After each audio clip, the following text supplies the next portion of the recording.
Hi everyone. I wanted to make this short video to sort of outline the syllabus, kind of help you navigate through the La Lima site. I generally am pretty prompt in making these videos, so my apologies that I'm making it sort of after the first day of class here, but I doubt anyone was really pushing to start this class. Let's go over start with the syllabus first. So you can follow it here on my Word document, but the other side of it would be that if we go to our course here on La Lima, you can follow it through this syllabus link right here. So if you open up that PDF, it'll be the same thing that I'm giving you an overview of here as the Word document. So first things first, this is an online class, but I am on campus this semester, so you are just as free to come see me here in my office as anyone that would be even taking my in-person class. There's really no difference except we just don't physically meet in class twice a week. So you shouldn't feel that you get any less of my attention or that you can't ask me for help or anything like that. Everything is open to you. So my office is obviously here on campus, on the West Oahu campus, E124, E building, room 124, right next to a vending machine. My email address and my phone number. These are the details for your class meets online. These are my office hours. Generally speaking, I keep these hours, but I am here on the campus basically 5 days a week. So even if I don't make one of those times, I'm generally here enough of the other times that you should be able to find me if you're looking for me. If you need to see me, the best thing to do would be just send me an email and then you give me the heads up that you're going to come, and then I will tell you, yeah, I'll be there, or I had to step out. Let's figure out a different time. You don't have to physically meet me either. Like if you want to do it by phone or you want to send an email, all those are options that are totally fine. I'm generally quite good at replying to emails, especially since this is a non-client class. Outside of the weekends where I'm, replying to things by phone, I don't come into the office on the weekends, so I'm just using my iPhone to do those things. But if you email me during the week and it's something I really do need to reply to, you will get a reply from me. And if you don't, you have total freedom to just email me again. You're not bothering me, Quite frankly, you are the reason why I need to exist. So you cannot use the excuse that you tried to contact me and I never got back to you. If it requires a response from me, you totally should get a response from me. And the only reason why you wouldn't is, I checked it on my phone, but then when I got to the office, I thought I would reply, and then I forgot. So that's why you sending me that email again, if I don't reply right away, that's our perfect check to those things. Okay, then I have the course description. I don't write it. It's pretty badly written, but I didn't write it. Here's what I've written. So if you want to critique how this was written, you can totally do that. I basically just outlined for you what we'll be doing in this class. And then the important thing would be is how are your grades determined? In this class, we will have 3 exams. We'll try to do an assignment for every chapter. And then we have these discussion postings. Honestly, I'm going to take a poll during this first week, and we'll determine if we want that. If we didn't, then the assignments would count for a quarter of the grade, and then each of the exams would count for a quarter of the grade.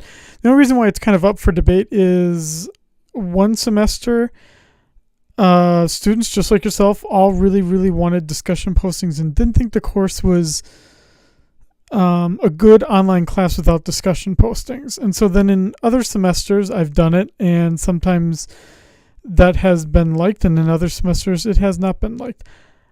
Honestly, I am indifferent. I don't, discussion postings are sometimes fun for me to write and sometimes fun for me to read, but sometimes they're a total chore to write and a total chore to grade. And so I'm indifferent, meaning I don't care either way. It'll be just something you get to determine whether you want it or not. And we'll just do a simple survey. Majority rules. We have 30 students in this class, so As long as 16 people tell me one choice or the other, that's what we'll do. And then we'll have the exams. The exams will primarily be multiple choice, although there will be some short answer questions. These will all be done in LaLima. Everything in this course will be done in LaLima. There is no publisher's website or anything like that. The third exam is comprehensive, meaning it counts all the material from this first day all the way to the last day. Now, let's talk about the book. The book is, I've made a big, huge effort in this area. I've spent a lot of time, and I'm not saying that because I don't want your pity or anything like that. The reason why I'm saying this is because it matters a lot to me how much you have to pay for any class's textbook. I think it's embarrassing and shameful that you should have to pay as much for a course's textbook as you do for the course. And I suspect there's a lot of professors who either don't know what the book costs or, more likely than not, don't even know what their class costs. Well, I'm an economist, and this economist at least can tell you I know very closely what you are paying for this class and what you are paying for books. And as a result, I am using, I can't control tuition. Tuition is outside of my control, but I've made the book for free. I didn't make the book. First, I didn't write the book. But basically, there are professors out there that have written a book, and I think the book is pretty good. And they were generous enough to upload the book to the web for free. And so that is the book that we are using. You have 4 ways that you can access it. Let's start with the most traditional way. You can go to the bookstore here on campus and you can buy a physical copy of the book. And you're basically just paying for paper. So it's about $40, I think, for a new copy, $30 or $20 or $30 for a used copy. If you are taking both 130 and 131 from me, let me know, email me, because I will suggest something different that costs a little bit more, because that covers both courses. You can, if you don't want to go through the bookstore, go onto Amazon and you can buy the same book. Let me know if you want to buy it on Amazon and I will send you the link. You can get a used copy on Amazon. I've seen them for as cheap as $5 plus shipping, so then it's like 10. But you're basically, again, just paying for paper. That's if you want a printed copy and you want the physical book. Nothing stops you, though, from using the online version, and it's a PDF, and then just printing out PDFs. So if you work somewhere where you get free print jobs, do it there. Do it that way. So you could, in the one sense, you could click on this link. I guess we can do it here. And if you click on the link, we'll wait here. I guess this multicolored book is opening and closing, opening and closing, opening and closing. Oh, it's really thinking about it. Okay. Oh, yeah. So, yeah, I guess we all know that on the mainland, they're probably updating things right now. Okay. So it should open up, though, if we've done it right at some point. And, yeah. Okay. Well, if we go onto the LaLima, so it would open up here theoretically, but we could also, let's look at this as a student. You would also be able to both go to textbook. No, sorry, I guess I should make it visible to you.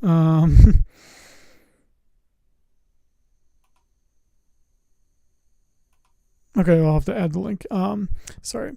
There'll be a single link here for the entire PDF. And then what I did as well is I just split up each individual chapter into each of our topics. So instead of printing out a 600-page PDF that covers the whole course, you could just say, hey, this week is supply and demand. So I'm just going to go there, and I'm just going to download this PDF right here, 36 pages.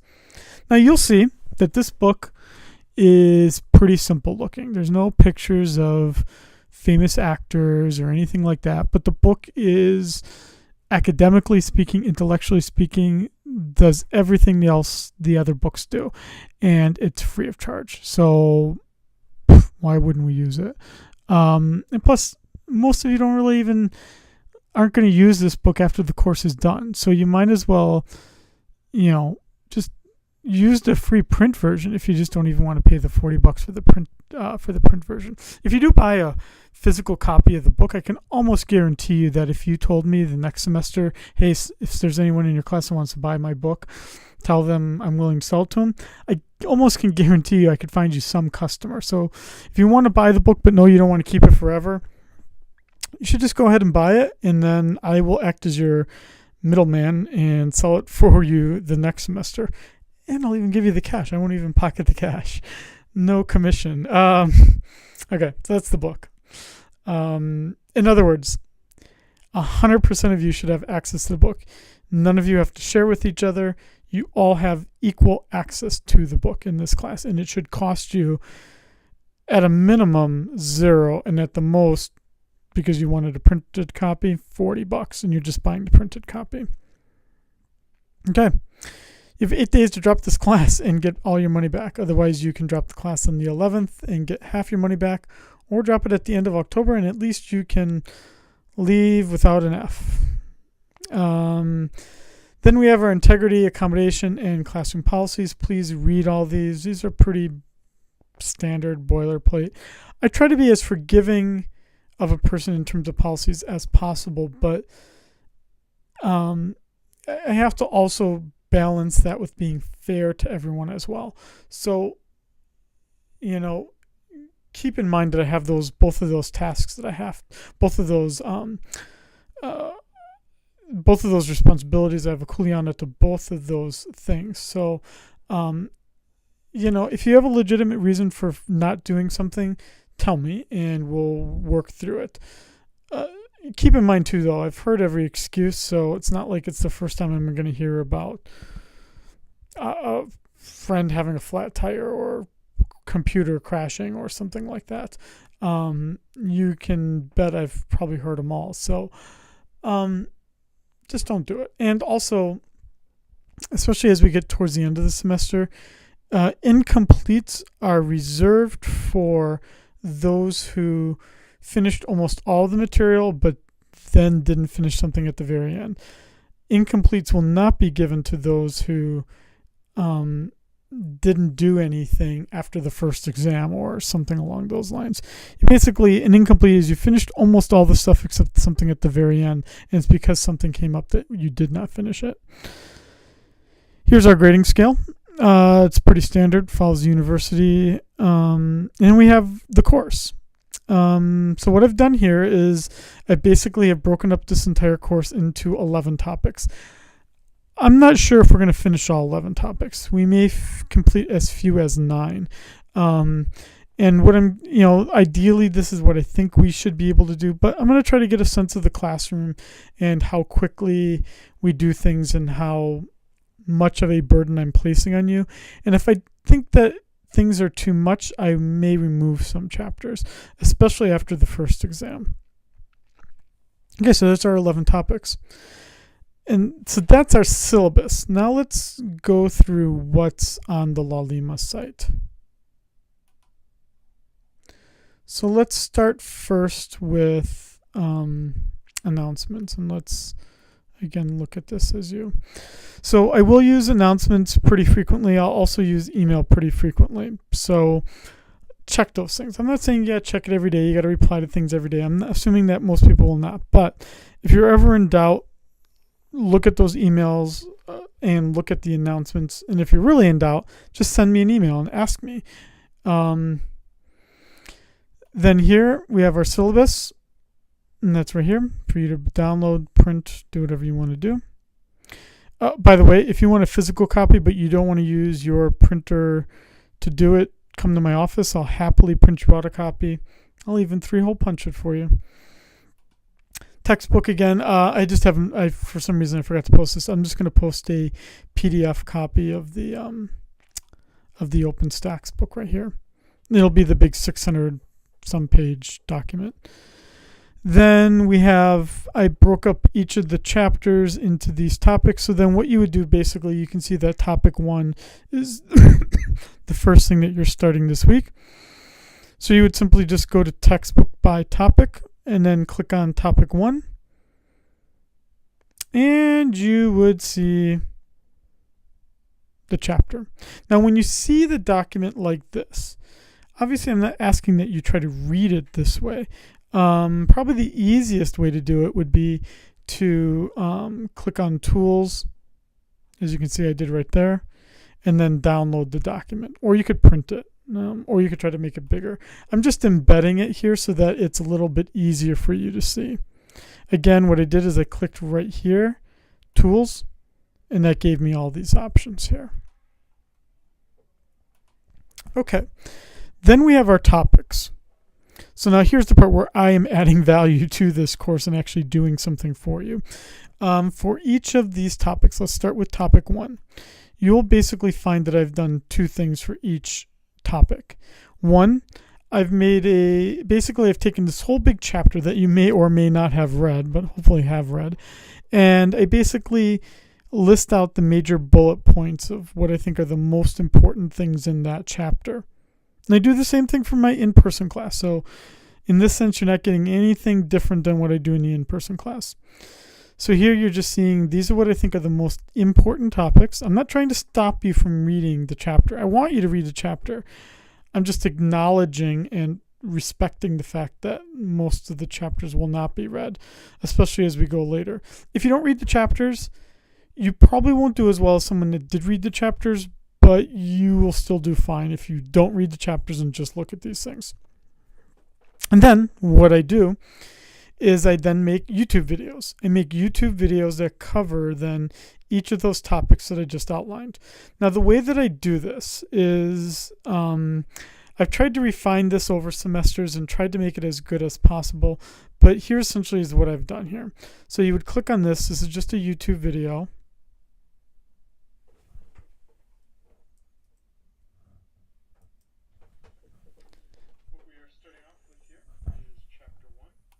And so what you can see here is that I've basically, you will be able to see what I'm writing and you will be able to hear what I'm writing. And you won't have to worry about seeing my face or anything, camera getting jiggly or anything like that.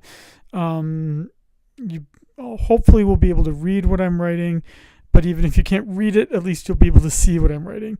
You could always click closed captions and you could read things as well as I'm speaking, and the closed captions work pretty well. But these are just YouTube videos, and I made them. So you are getting exactly what you would get if you went to the physical class. And so then I try to break them up into individual parts so that none of these videos individually are that long. You can see this first one is 2 minutes. This one here is 2.5 minutes. And so you basically would just cover individual topics. And then so you would do that for each of those topics. And then the thing I need to work on to still complete, and which I'll try to do this week, is work on the assignments that will exist for each chapter and the 3 exams. I will use the gradebook to upload your grades. So essentially what happens then is that in some sense it's somewhat self-directed in the sense that I'm telling you what each week we are covering, and I've designed it so that you basically cover a chapter a week, which is about the pace that I go at in the physical class, in the in-person class.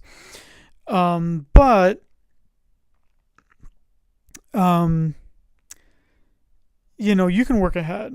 I try to stop you from falling behind, but I'll basically make each chapter assignment due in the middle of the week after. So we're starting on Monday. That means next Wednesday the assignment would be due for this chapter. So I'm basically giving you a week and a half. That way, if you fall behind on things, you still have a half a week to try to catch up and at least do the assignment. Then the exam, you'll have a few-day window to complete the exam. So you can work ahead on all the assignments if you want to. It's just the exams you would kind of have to wait for that few-day window. Unless you really are hoping to finish this class really, really fast because you got something else going on, then just send me an email and we'll try to figure out something for the exams where you could complete them sooner if you really want to accelerate your completion of this course. I'm more than willing to try to accommodate you on that. Okay, so basically the big things from me that you would start to see this week is you'd start to see me posting the assignments and the exams, and I'll probably make a little bit of a video just to go over those few things with you. Okay, that should about cover it then.